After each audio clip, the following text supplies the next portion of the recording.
And I just wanna say thank you, thank you, thank you, thank you. You are faithful, God, and you're always for me. 제가 그림 한 장 보여드리면서 시작하려고 하는데요. 이 그림 잘 아시죠? 또 이제 그림 좋아하시는 분들, 오늘 부재하신 분들 계시는데, 이 그림은요, 17세기의 화가 렘브란트가 그린 탕자의 귀향, 리턴 오브 더 프로디갈 선, 리턴 오브 더 프로디갈 선 이래가지고 직역하면은 탕자, 잃어버린 아들의 돌아옴. 근데 우리말로는 탕자의 귀향 이렇게 제목되어 있는 렘브란트의 그림입니다.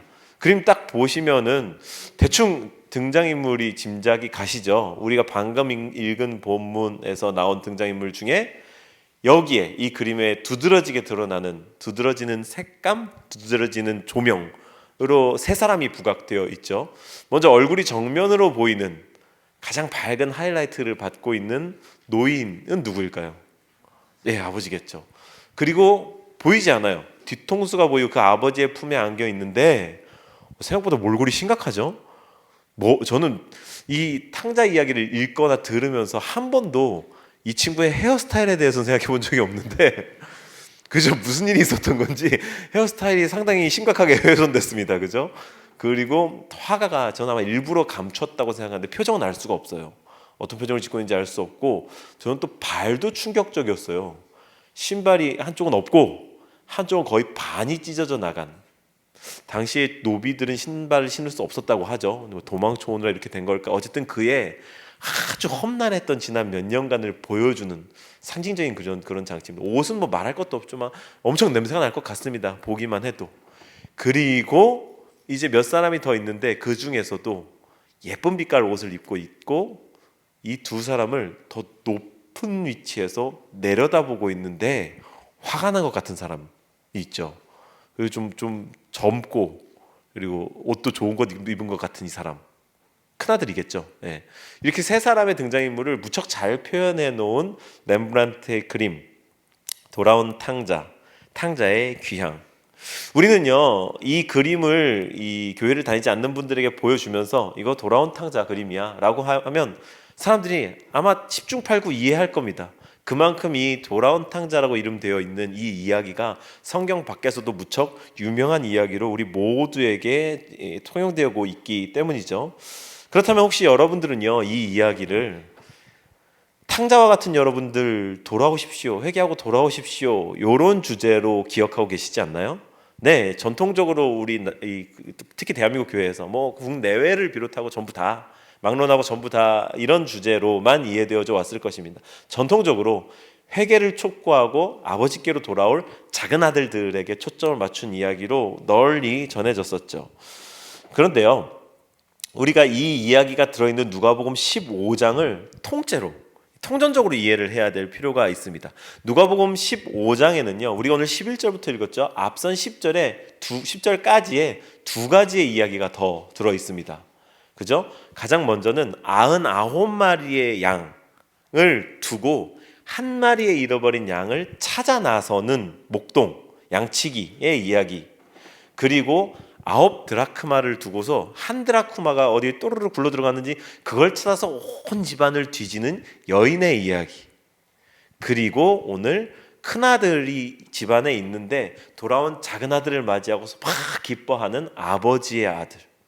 이 세 가지 이야기는요 점층법으로 진행이 됩니다. 예수님은 이게 예수님께서 베푸신 비유잖아요. 정말 대단한 이야기꾼, 스토리텔러였던 것 같습니다.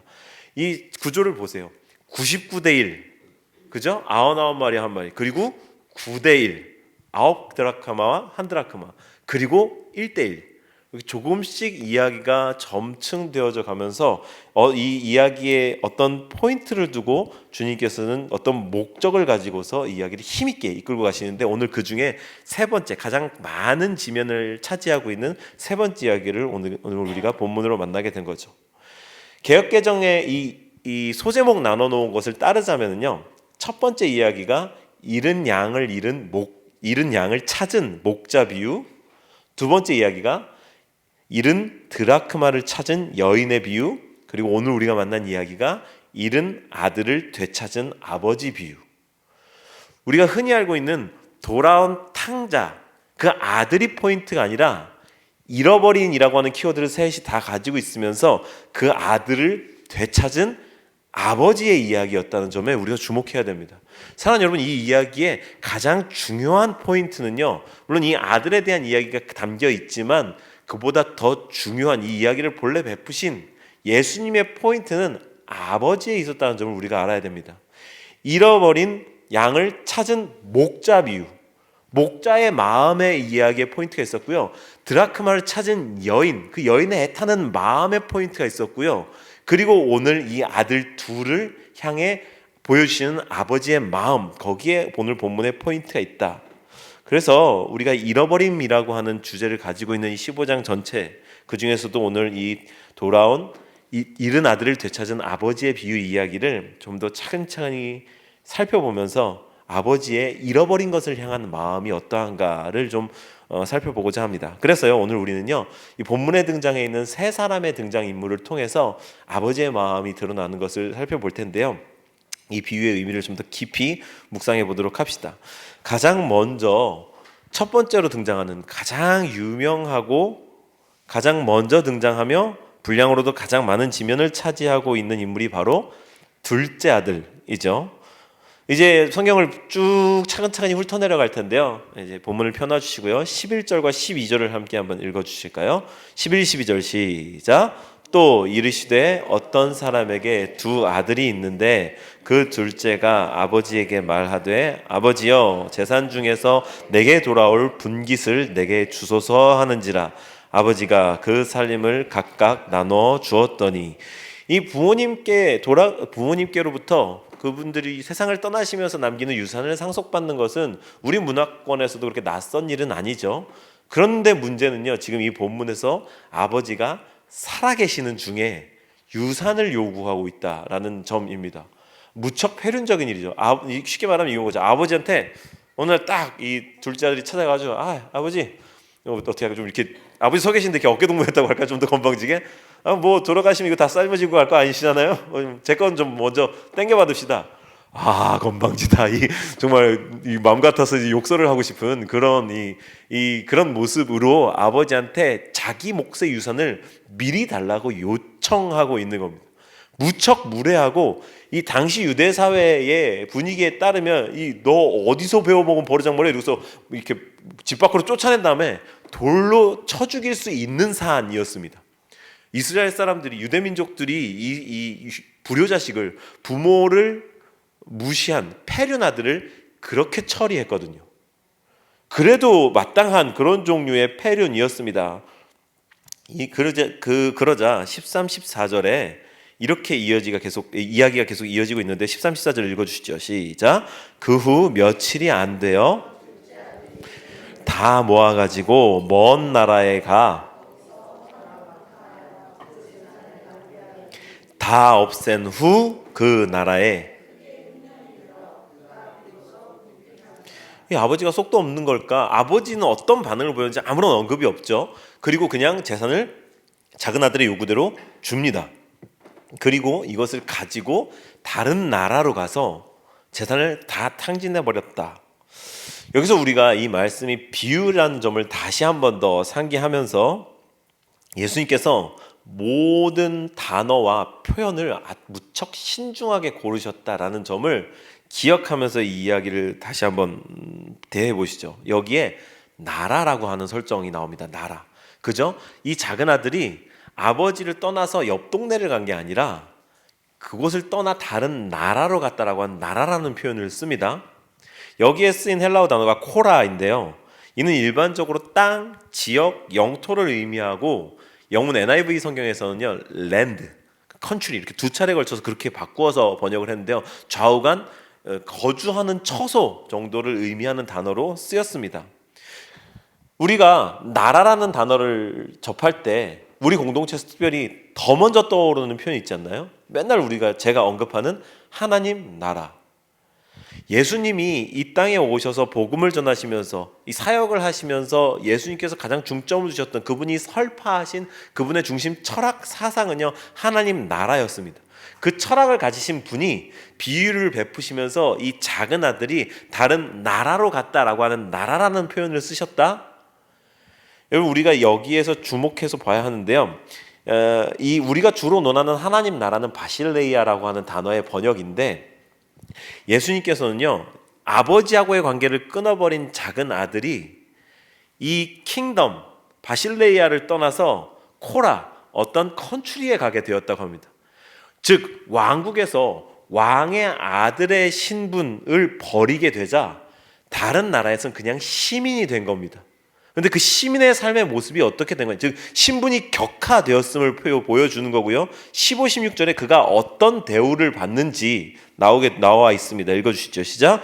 가서 그 나라 백성 중 한 사람에게 붙여 사니 그가 그를 들로 보내어 돼지를 치게 하였는데 그가 돼지 먹는 쥐엄 열매로 배를 채우고자 하되 주는 자가 없는지라. 이 자기의 소유가 남아있던 중에는 당분간 괜찮게 살았던 것 같습니다. 즉 바로 깨꼬닥하고 죽은 게 아니라 어느 정도는 자기가 괜찮게 사는 것처럼 유지되다가 그게 다 없어지고 흉년이 들고 이웃 나라의 어떤 사람의 집에 가서 붙여 사니까 그가 그를 들로 보내어 돼지를 치게 했다라고 합니다. 얼마나 비참해졌습니까? 한 왕국의 왕의 자녀의 신분에서 그냥 다른 나라 가니까 일개 시민도 모자라서 다른 사람에게 빌부터 먹고 사는 그런 사람이 됐는데요. 이 비유가 베풀어졌을 때 당시 유대 사람들은 충격을 받았을 겁니다. 우리는 돼지 치는 일, 지금 돼지 치는 일이라고 하니까 그냥 뭐 축사에서 그냥 뭐 돼지 이렇게 사료 부어주고 이런 정도의 영농업 아니죠? 목축업이라고 그래야 되나요? 축산 그런 일들을 생각을 하는데, 여러분 지금 유대인들입니다. 이 비유를 듣고 있는 사람들이 유대인들이에요. 유대인에게 돼지는 부정한 짐승이었습니다. 돼지 고기도 먹지 않았어요. 유대 사람들은 돼지를 치지 않습니다. 돼지 치는 일 자체가 로마 헬라 문화 속에서 이방인들을 위해 행해진 일들이고 유대 사람들은 그 일을 하지 않았어요. 그 일을 할 정도면 인생이 정말 밑바닥까지 내려간 겁니다.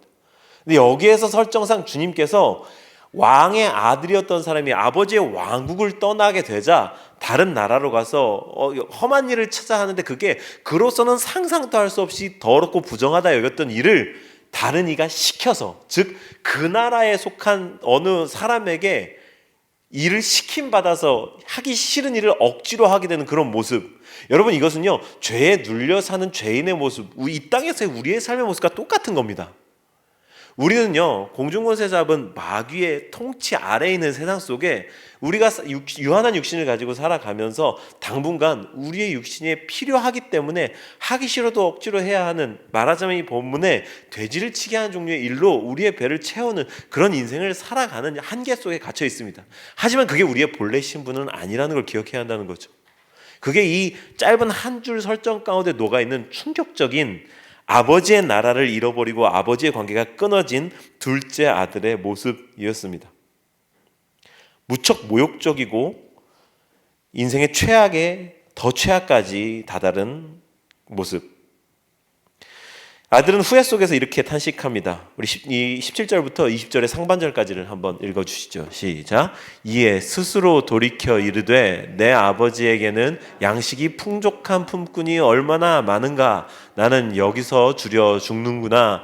내가 일어나 아버지께 가서 이르기를 아버지 내가 하늘과 아버지께 죄를 지었사오니 지금부터는 아버지의 아들이라 일컬음을 감당하지 못하겠나이다. 나를 품꾼의 하나로 보소서 하리라 하고 아버지께로 돌아가니라. 거기까지만 읽어도 될 것 같습니다. 이렇게 포커스가 작은 아들에게서 이제 아버지로 옮겨가기 시작합니다. 작은 아들은요 그래도 양심이 있었던 것 같아요. 자기 잘못을 알고 있습니다. 자기가 저지른 일에 관한 부채의식이 있었죠. 그래서 아들은 고사하고 종으로만 받아주셔도 내가 감지덕지 하겠다, 그런 마음을 갖고 이걸 정말 잘한 건데 돌아가자라고 결심하고 그 즉시 돌아갔습니다. 너무 잘한 일인 거죠.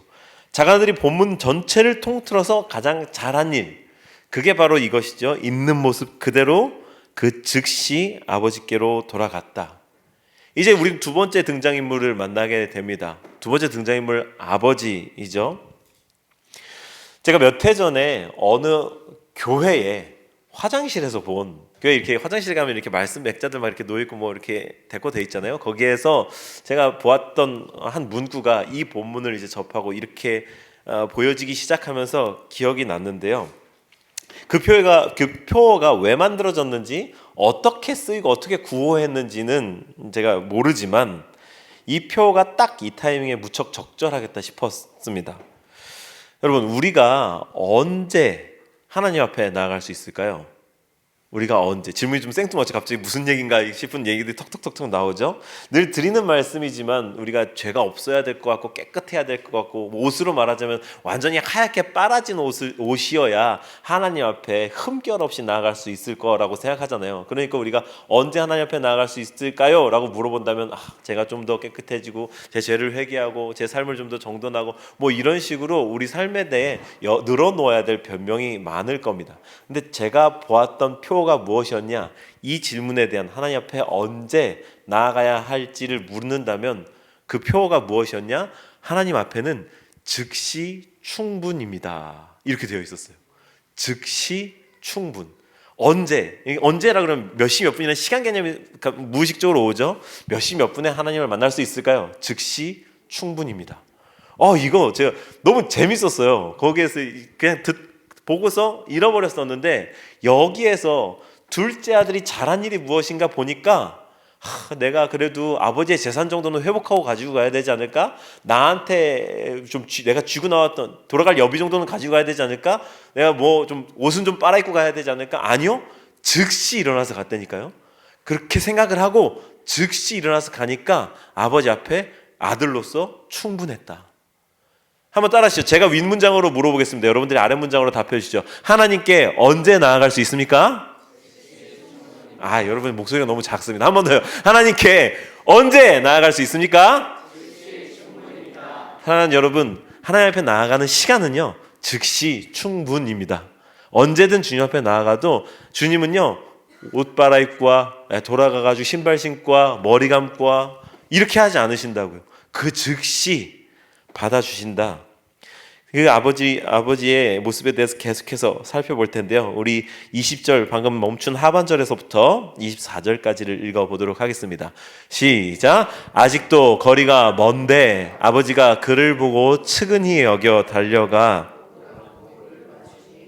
아들이 이르되 아버지, 내가 하늘과 아버지께 죄를 지었사오니 지금부터는 아버지의 아들이라 일컬음을 감당하지 못하겠나이다 하나 아버지는 종들에게 이르되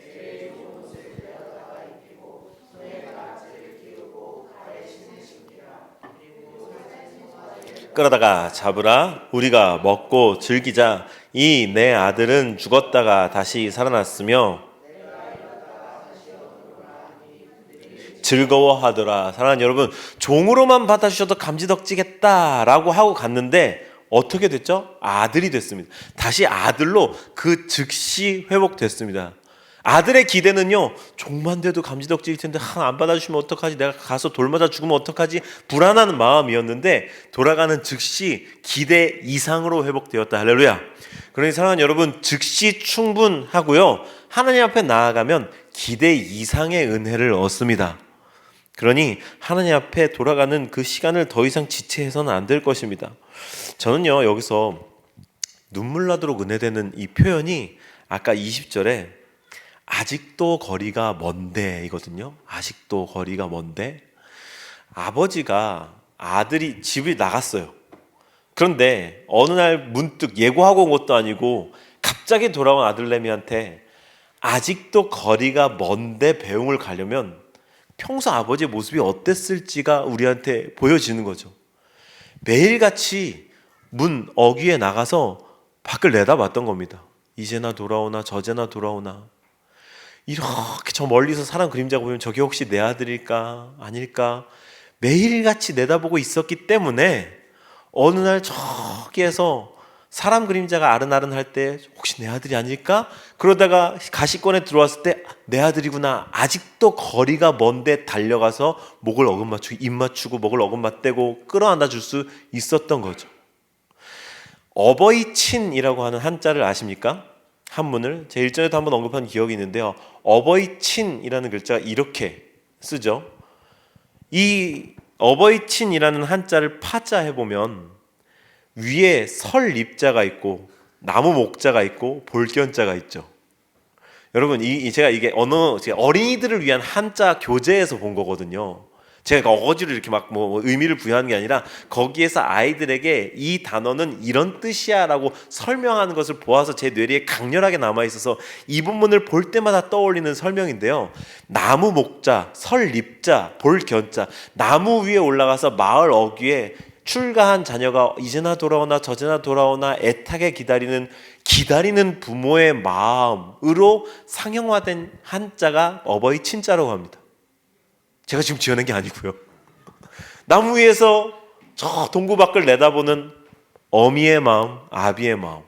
이게 아직도 거리가 먼데의 마음입니다.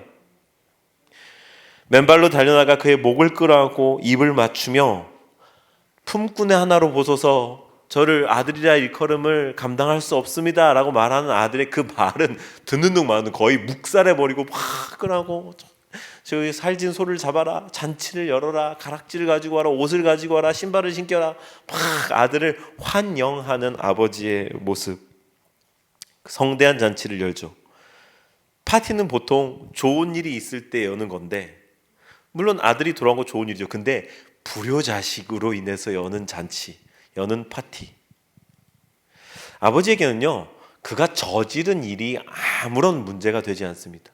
이게 아버지와 우리의, 하나님을 아버지로 묘사하는 것과 우리와 하나님이 아버지 아들, 아버지 딸의 관계라고 하는 것의 본질입니다. 아버지와 자녀는요, 어떤 행한 일로 관계에 영향을 받지 않습니다. 관계입니다, 관계. 이것저것을 한다는 것으로 다른 사이가 되는 것이 아니라 그냥 아버지와 아들, 아버지와 딸이라는 것으로 다른 모든 설명을 대신합니다. 이게 아버지의 진심입니다. 이 비유를 통해서 예수님께서 보여주신 아버지의 진심. 이제 마지막 등장인물인 큰아들을 만나볼 차례죠. 이 큰아들을 더 깊이 생각하기 전에 우리가 15장이 어떤 사람들을 대상으로 베풀어진 비유인지를 꼭 짚고 넘어가야 되는데요. 15장 맨 앞에 1절부터 3절까지를 한번 보시죠. 15장 1절부터 3절까지 함께 읽어주시죠. 시작. 모든 세리와 죄인들이 바리새인과 서기관들이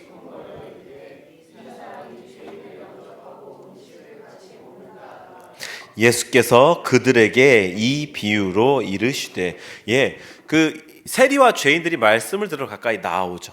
우리가 계속 얘기해서 알고 신앙상식으로 이제는 알다시피 이 죄인이라고 사회적으로 통용되고 누구나 다 인정되어지는 사람들이 예수님 앞에 나왔습니다.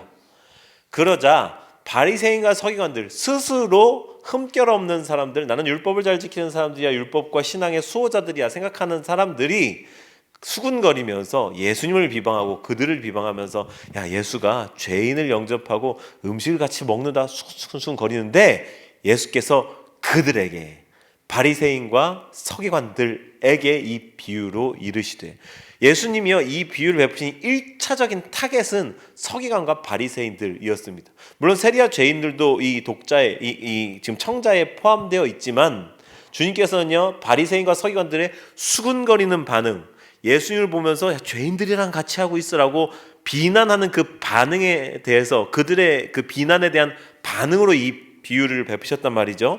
이제 이 청자들을 기억하면서 25절을 봅니다.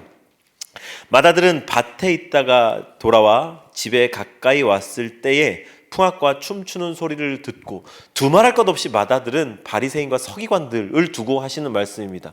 이 마다들, 집을 나갔다가 모든 것을 탕진하고 돌아온, 더럽고 꼬질꼬질하며 아버지를 떠나갔던, 누가 봐도 잃어버렸다가 되찾은 둘째 아들은 두말할 나위 없이 이 세리와 죄인들이고, 아버지는 당연히 하나님이고, 마다들은 서기관과 바리새인들이었습니다. 지금으로 말하자면 저 같은 풀타임 사역자들, 당시의 유대교 종교 지도자들, 저 같은 풀타임 사역자들을 또 더해서 교회라고 하는 울타리 안에 충성스럽게 거하는 사람들, 이 표현이 좀 어렵나요? 저는 오늘날 21세기에 본인의 신앙을 기독교인이라고 고백하면서 주의를 꼬박꼬박 잘 지키면서 예배드리는 사람들을 다 이 범주에 넣고 싶습니다. 억지스러운가요? 아니요. 오늘날 당시의 바리새인들과 서기관들처럼 강한 종교관을 가지고서 내 종교적 신념, 내 신앙심을 타인들에게 설명할 수 있는 사람들은 우리들입니다. 그냥 종교에 저처럼 풀타임으로 헌신하는 사람들만이 아니라 이 자리에 있는 모든 사람들이 다 마다들에 해당할 수 있다고요.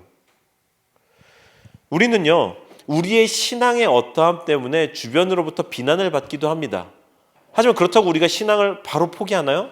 그렇지 않은 분들이 적어도 이 자리에 모여 있습니다. 유대교 지도자들이 그랬습니다. 서기관들이 그랬습니다. 바리새인들이 그랬습니다. 자기들이 옳다고 믿고 있었어요. 이들이 이게 잘못되었다. 그들이 저지른 성경에 나와 있는 예수님에 대한 일들, 그리고 당시 사회적 약자 계층에 대한 일들은 그들이 나쁜 마음을 먹어서 행한 것이 아니라 스스로를 옳다고 여기는 자기 확신 가운데서 행한 일들이었습니다. 우리가 우리의 신앙을 지키고 고수하고 있는 모습 가운데에 자기 확신이 있지 않은가도 돌아봐야 한다는 저는 도전을 여러분들에게 드리고 있는 겁니다. 본문을 계속해서 보시죠. 26절부터 30절까지 이번에 함께 읽어주시죠. 시작. 한 종을 불러 이 무슨 일인가 물은데 대답하되 당신의 동생이 돌아왔음에 당신의 아버지가 건강한 그를 다시 맞아들이게 됨으로 인하여 그가 노하여 들어가고자 하지 아니하거늘 아버지가 나와서 권한대 아버지께 대답하여 이르되 내가 여러 해 아버지를 섬겨 명을 어김이 없거늘 나와 내 벗으로 즐기게 하신 일이 없더니 아버지의 살림을 창녀들과 함께 삼켜버린 이 아들이 돌아오매 이를 위하여 살진 송아지를 잡으셨나이다. 아들인데 아들답지 않게 행동하고 있어요. 왔는데 밭에 있다가 돌아왔는데 막 즐거운 소리가 들리니까 아들이면 들어가서 무슨 일이지 하고 막 가가지고 그래 뭐 잘 왔어 오래간만에 막 이렇게 해야 자연스러운 것이 아들 행동인데 종을 불러서 야 무슨 일이냐? 이게 평소에 아버지와 어떤 관계를 맺고 있었던 아들인지를 보여주는 겁니다. 그죠? 그리고 그것까진 좋은데 이 파티의 이유, 즉 동생이 살아 돌아와서 열린 파티이다라는 것을 알자마자 분노했습니다. 아버지가 쫓아나오고 아버지한테 확 항변하는 그런 모습이 벌어지죠. 죽은 줄 알았던 이가 살아 돌아왔다면, 그게 심지어 자기의 혈육 동생이라면 기뻐하는 게 인지상정, 정상적인 사람의 사고방식일 텐데 그때 분노합니다. 화를 냅니다. 우리가 이것에 무척 비윤리적으로 여기지만 여러분 이게 바리새인들과 서기관들을 타겟팅한 이야기라는 점을 계속 기억해야 되고요. 우리가 바리새인과 서기관 같은 사람들에 해당되지 않는가를 계속 돌아보아야 합니다. 교회는요 기본적으로 사람들의 모임이기 때문에 친밀도가 형성이 됩니다. 어떤 사람이랑은 더 친밀감이 깊고 어떤 사람이랑은 좀 덜하고 어떤 사람은 좀 뻘쭘하고 어떤 사람은 좀 더 편안하고 이런 것들이 생길 수 있는데 그러한 것들이 권력처럼 작용하고 있지 않는가? 그게 교회가 공동체로 빚어져 감에 있어서 여러 사람들의 집단으로 빚어짐에 있어서 항상 주의해야 될 부분입니다. 교회는 절대로 계층적 모임이 되어서는 안 됩니다. 기본적으로 그런 모임이 아닙니다. 저는 우리 침례교회가 무척 자랑스러운 게 우리 침례교회는 교회들을 이렇게 수직적인 구조 가운데 놓지 않습니다. 우리 침례교회는요, 이 한 교회가 존재하면은 이것을 개교회주의 그러는데 이 교회에서 내리는 결정과 이 교회의 목회 이런 것들을 전적으로 존중합니다. 그리고 이 교회들의 모임, 교회들의 여럿이 모인 모임을 지방회 라고 그럽니다. 로컬의 개념을 띠고 지방회라고 부릅니다. 근데 그 지방회는 교회의 윗 개념이 아닙니다. 교회의 상회가 아닙니다. 그냥 공동체, 연합체입니다. 그렇기 때문에 위에서 아래로 하달하는 듯한 액션이 없습니다. 교회들의 연합, 교회들의 모임. 우리가 교인 개개인 간의 관계도 그렇습니다. 물론 동방예의지국으로서 우리 이 한국 사람으로서 장유에서 이런 기본적인 예의 범절의 차원은 우리가 분명히 따르지만 그것을 벗어나서 어떤 직분으로 인해서 윗사람 아랫사람이 형성되어지고 저도 마찬가지고요. 저는 여러분 늘 강조하고 말씀드리지만 이 교회 공동체에서 그냥 신학을 전공했고 설교를 배운 사람으로서 말씀을 다루고 설교를 전하는 전공자지 그러니까 설교하고 있는 말씀 맡은 형제이지 여러분들의 윗사람이 아닙니다. 그게 공동체입니다. 어쩌면 이 맏아들은 자기의 서열상, 그냥 비유 속에서 서열상 둘째 아들보다 더 형이라는 것 속에 자신의 타고난 어떤 지위를 주장하고 싶었을지 모르고 아버지하고 자기가 어떤 이유로도 내가 더 먼저 되어야 하고 내가 더 많은 것을 받아야 돼라고 하는 그런 특권의식을 가지고 있었을지 모르겠는데요. 정확히 이 큰아들, 맏아들이 자기 스스로를 어떻게 인식하고 있었는가 우리가 본문 속에서 발견할 수 있습니다. 그것은 바로 아버지를 섬겼다라고 할 때 이 섬겨라는 표현인데요. 이게 헬라어 둘리오의 번역이거든요. 둘리오가 뭐냐면요. 둘로스 들어보셨죠? 둘로스가 종이거든요. 섬겨, 둘리오는요. 종처럼 섬긴다라고 하는 말입니다. 종이 주인을 섬길 때 쓰는 단어가 둘리오입니다. 즉 맏아들은 자기 스스로를 종으로 인식하고 있었던 것이죠. 스스로 종으로 정체성을 규정하고 아버지를 섬길 때 어쩔 수 없이 노예처럼 섬기고 있었다. 이게 과연 2000년 전 비유 속에만 존재한 남의 이야기인가? 우리는 계속적으로 우리 공동체 차원에서 아버지와의 개인적인 관계 차원에서 이 성경을 읽으면서 우리의 모습을 대입해 보아야 합니다. 생명이 살아났음을 진정으로 순수하게 기뻐할 수 있는 사람 우리여야 할 것입니다. 이제 설교를 마치려고 하는데요. 저는 평소보다 짧게 준비했다고 생각했는데 평소보다 좀 더 길어졌네요. 본문의 대미를 장식하는 것은 두 번째로 등장한 아버지, 그 아버지의 맏아들에 대한 이 무례한 발언에 대한 반응입니다. 31절과 32절을 함께 읽어주시죠. 시작. 아버지가 이르되 너는 항상 나와 함께 있으니 내 것이 다 네 것이로되 이 내 동생은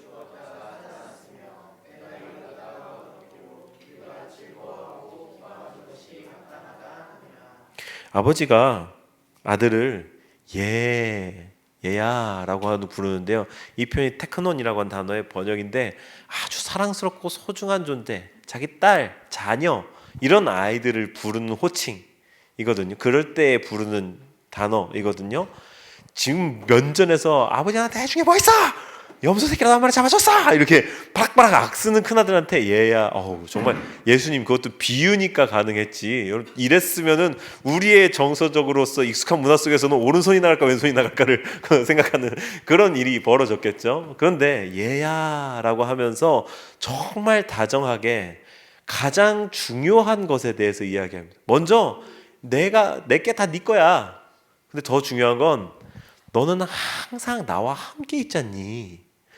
아버지가 아들에게는요 아버지가 가장 큰 자산인 겁니다. 작은 아들이 비참했던 이유는 돼지 치는 일을 해서가 아니라 그 열매로 배 채워야 될 정도로 가난해져서가 아니라 재산을 다 날려서가 아니라 아버지랑 끊어졌기 때문이었습니다. 근데 맏아들은 아버지랑 계속 연결되어 있었어요. 연결된 자리에 있었어요. 그리고 이 맏아들의 비뚤어진 마음을 교정해 주시는데요. 32절에 이 내 동생은 이라고 하잖아요. 30절에 이 맏아들이 그랬습니다. 아버지의 살림을 창녀들과 함께 삼켜버린 이 아들이 돌아오매. 내 동생 아니라는 거예요. 아버지 아들인데 얘는 저 나가서 사고 쳤어요. 네 아들이 그랬어 라고 이렇게 말하는 거거든요. 근데 이 관계를 다시 바로잡습니다. 이 네 동생은 내 아들이 아니야. 이게 남이 아니야. 네가 그렇게 선 긋고 모른 척할 사람이 아니야. 너의 동생이야. 연약하고 아프고 세리 창녀로서 이 사회에서 아무리 못난 취급을 받고 있어도 이들이 죄인이기 때문에 네가 멀리해야 되고 나는 죄 안 짓고 싶어서 죄인들이랑 멀리해야 돼요. 그렇게 멀리할 사람들이 아니라 너의 형제로서 죽었다가 살아난 것을 함께 기뻐해야 될 사람 아니니 이 형제 간의 공동체 간의 관계를 회복시켜주고 계신다. 우리는요 먼저는 아버지하고의 관계를 바로잡아야 할 것입니다. 끊어지지 말아야 할 것입니다. 우리가 스스로를 둘째 아들로 인식한다면 하나님 앞에 즉시 충분하니까 바로 돌아가야만 합니다. 그리고 맏아들로 스스로가 인식이 된다면 먼저는 아버지하고의 내가 아버지가 끊어지지 않는 것이 가장 큰 축복이구나라는 것을 깨달음과 동시에 내 주변 이 본문 속의 동생과도 같은 사람들과 어떤 관계를 맺어야 할까, 저들을 어떻게 품어주어야 할까를 고민해야 할 것입니다. 그리스도인의 가장 큰 축복은 그분의 자녀됨입니다. 돼지 쥐염 열매를 먹던 인생, 종되어 수치를 누리던 삶에서 왕의 자녀의 신분을 아무런 대가를 치르지 않고 되찾은 것입니다. 그리고 맏아들들은 우리가 그 신분을 가지고 있는 사람들이라는 것을 다시 깨닫는 것이 중요할 것입니다. 이렇게 이미 임한 하나님의 나라를, 완성될 나라를 기대하면서 살아가는 것, 그것이 우리의 삶이죠. 본문 역시 열린 결말로 끝이 납니다. 큰아들이 어떻게 선택했는지, 작은아들이 후에 어떻게 됐을지, 이 가족이 무슨 일을 했을지, 물론 비유니까 열린 결말로 끝이 납니다. 이제 공이 우리에게 넘어왔다는 이야기죠. 우리 모두에게는요, 두 아들의 모습이 다 공존합니다. 그래서 이제 우리가 마음으로 드리는 예배로 나아갈 때에 이 질문에 답을 해보시죠. 내게 있는 둘째 아들의 모습은 무엇이고 나는 아버지께로 어떻게 돌아가야 할까요?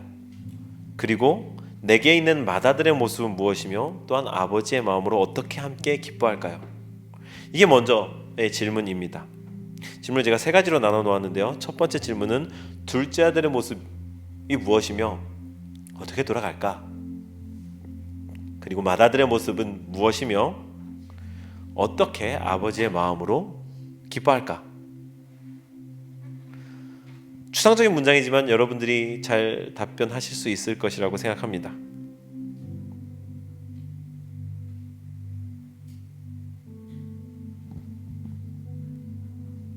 주보에 적어주시고 휴대폰 전화에 적어주시고 기억하시면서 한 주간을 사셨으면 좋겠습니다.